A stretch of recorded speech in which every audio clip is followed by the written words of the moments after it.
Hello everybody, day 32 of shelter. I hope you all well and safe in your homes and having good connected time with your families.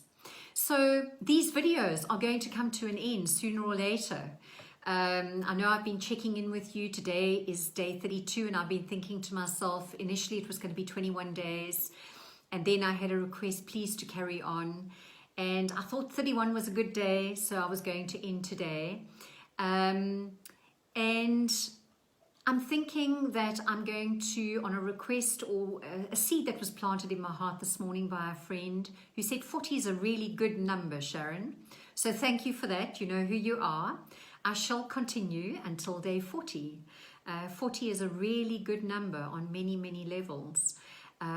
So I'm going to complete this series on day 40 and then I will probably be doing a weekly post on how we can be thinking in this new normal life that we find ourselves in and how we can show up in our authenticity and our new ways of becoming, and whatever that might look like for us.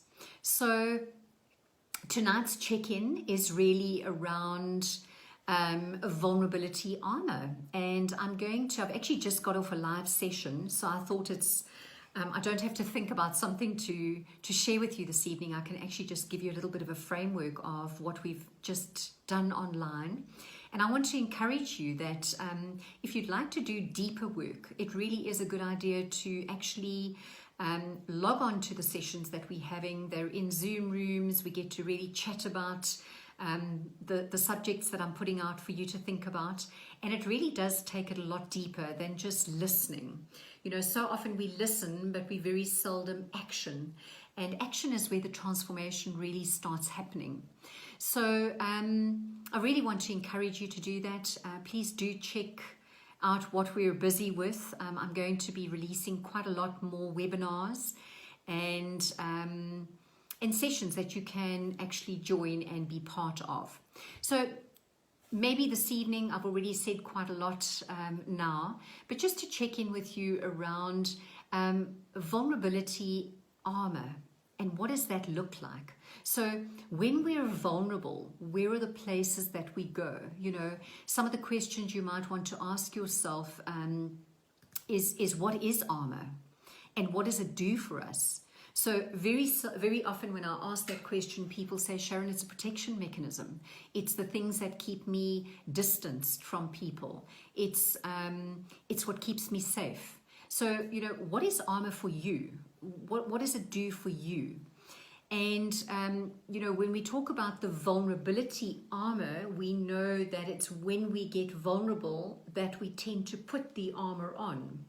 And there's a lot of armor that we can start to look at, and we can possibly do that in another session. But just for you to be able to start thinking about what that might be. So we've got vulnerability, which is uncertainty, risk, and emotional exposure. And we've got this beautiful place that vulnerability takes you to, which is the birthplace of connection, joy, authenticity, accountability, and belonging, which are the places that we're looking to be.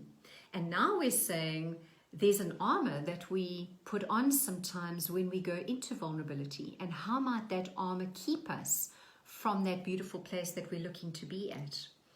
And it's a really good question to be asking yourself in the season, and a really important, area for you to start looking at the subject a little bit deeper is to look at what are the situations that are likely to lead you to armoring up, and possibly looking at what your own armoring process looks like. You know, where do you go? Does it start in your thinking? And what are your thoughts? And what are the emotions that are created from those thoughts? And then where do you go behaviorally? What do your words look like? What do your actions look like? And you know, if you look at your own armoring up process, perhaps it starts on an emotional level for you and then goes to the head space. But what are those? And part of you knowing yourself and being mindful and aware enough to check in with yourself is being able to know where you are in those three realms and what's actually driving that for yourself. Because part of this vulnerability discussion is looking at what are the patterns that actually work for you or not. And then applying some consequential thinking to what around that needs to shift to bring you to the outcome that you're looking for. So I know I'm asking a lot of questions, and the vulnerability armor, there's 16 of them, so there's a lot to discuss. And we really do unpack these in quite some detail in our webinars. So I would encourage you to join us. We're going to be doing a lot over the next couple of weeks, and it's a great time to really get to grips with who you are, where you are, and how we can show up more authentically in this world. We certainly know that the world needs authentic leaders, daring leaders, in this time and place that we find ourselves. So may that little bit of a nudge encourage you to just be thinking about what that might look like for you this evening. Stay well. See you soon.